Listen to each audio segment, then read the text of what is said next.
South Africans are now breathing a short sigh of relief after news from President Jacob Zuma that anti-apartheid hero Nelson Mandela was responding better to treatment in hospital.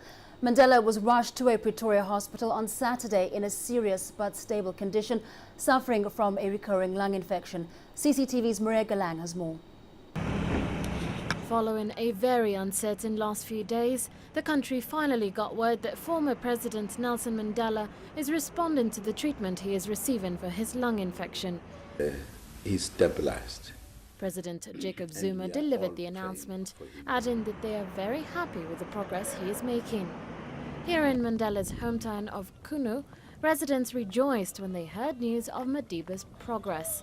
But there is real concern too about what might happen to them and the community if he dies.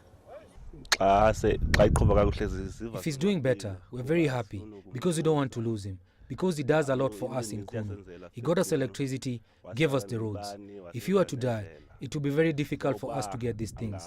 And we are scared that if he were to die, we are at risk of going back to the dark days of apartheid. So we are happy to hear that he's doing well. Mandela's condition has reinforced a creeping realization among South Africa's 53 million people that they will one day have to say goodbye to the father of the Rainbow Nation that he tried to forge from the ashes of apartheid. The 94-year-old has received visits from family members, including his current wife and former wife, Winnie Mandela. They issued a statement saying they were happy with the care he was receiving and hopeful he would recover. Mandela has a history of lung problems dating back to his time on the wind-swept Robben Island prison camp near Cape Town. Maria Galang, CCTV. Now for the latest on Nelson Mandela's condition, let's cross to Guy Henderson, who's standing by in Pretoria. Guy, are South Africans now feeling confident that Mr. Mandela is on his way to recovery, or is this a case of being cautiously optimistic?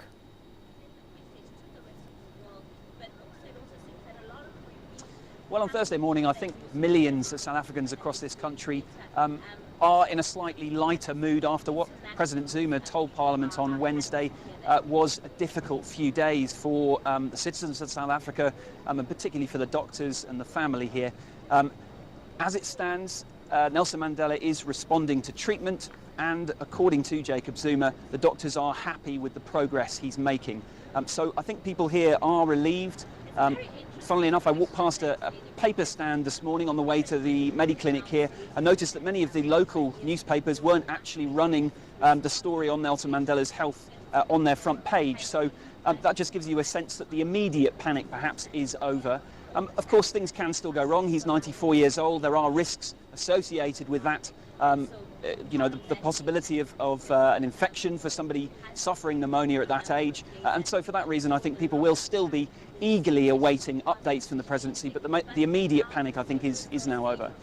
So now, Guy, the last official update that came out was essentially Tuesday, during the course of Tuesday. Are you expecting anything official to come out?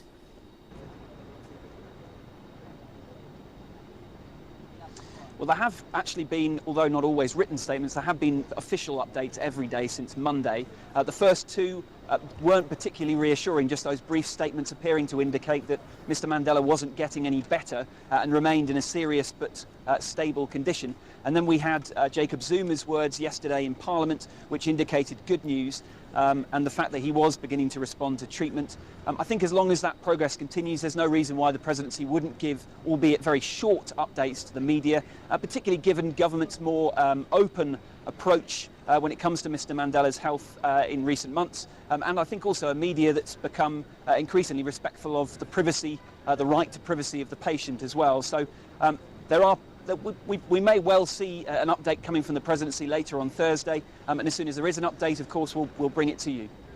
All right, thank you very much. Guy Henderson coming to us live from Pretoria. Some good news there for South Africans. And international mediators now have failed to convince Mali's president to sign a deal with northern Tuareg rebels that would pave the way for nationwide polls next month. Instead, President Traoré requested changes to a proposed ceasefire deal, meaning talks will have to resume on Thursday in neighboring Burkina Faso. Burkina Faso's Foreign Minister Djibril Bassolé, the African Union, UN, EU and French diplomats held 6 hours of talks with Traoré but failed to overcome the remaining obstacles to deal being signed, a deal being signed. An agreement to allow Mali's civil administration and armed forces to return to the Tuareg's last stronghold of Kidal in Mali's remote northeast is essential for presidential elections on July 28. The vote would complete a democratic transition after a military coup in March last year. Now, we remain in Mali with the United Nations says it's documented various incidents of human rights violations committed by the Malian security forces in their operation to defeat rebel forces in the north of the country. Investigations conducted by the UN Human Rights Office show that government security forces engaged in extrajudicial killings, ethnically motivated violence, forced disappearances, torture, and other forms of ill treatment. The Human Rights Council is expected to appoint an independent expert on the situation of human rights in Mali during its current session to support the government of Mali in dealing with human rights challenges. The mission documented cases of extrajudicial killing, ethnically motivated violence, forced disappearances, torture, other forms of ill treatment, illegal arrest and detention committed by Malian security forces, as well as further displacement of civilians due to ongoing military operations conducted by the French and Malian forces in cooperation with troops from the African-led International Support Mission, the FISMA mission. They also confirmed cases of summary execution, extrajudicial killings, illegal arrest and torture, forced disappearances, and sexual violence committed by elements of armed groups, including quite a number of them, during these groups' occupation. AfricaLive returns after the short break with more, including a steady recovery, first images of Algeria's convalescing president broadcast in Algiers. And plight of the children, UN report raises alarm over continued use of child soldiers in current conflicts.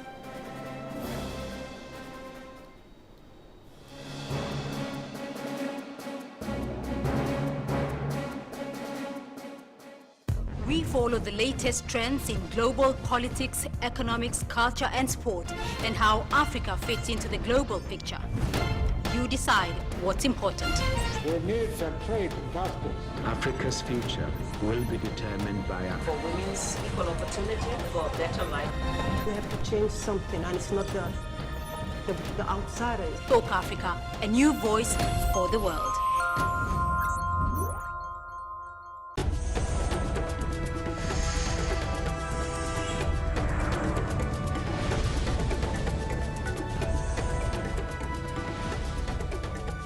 Welcome back. Now, the first pictures of Algeria's President Abdelaziz Bouteflika since he was hospitalized, in France in April after a mini stroke have emerged.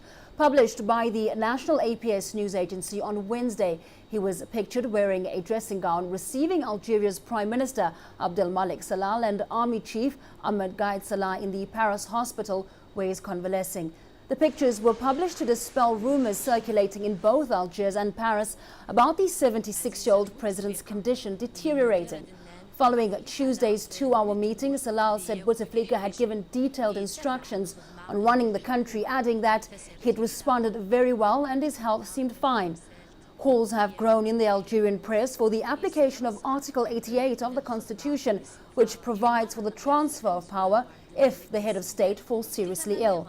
Bouteflika rose to power in 1999 and was re-elected in 2004 and again in 2009 after changes to the constitution allowed him to run for more than 2 terms.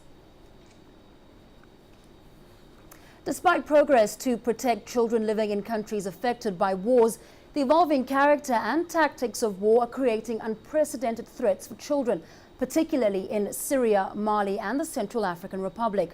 According to UN Secretary General Ban Ki-moon's latest report on children in armed conflict, there have been positive developments in some areas of the world, but also extremely worrying situations in current war-torn areas. The report reviews situations in these and other 18 countries, as well as the regional conflict involving the Lord's Resistance Army, whose activities impact children in the Democratic Republic of the Congo, Central African Republic, and of course South Sudan. The report also names and shames parties that engage in the recruitment and use of children, sexual violence against children, the killing and maiming of children in contravention of international law, as well as recurrent attacks on schools or hospitals, or recurrent attacks on threats of attack against protected personnel.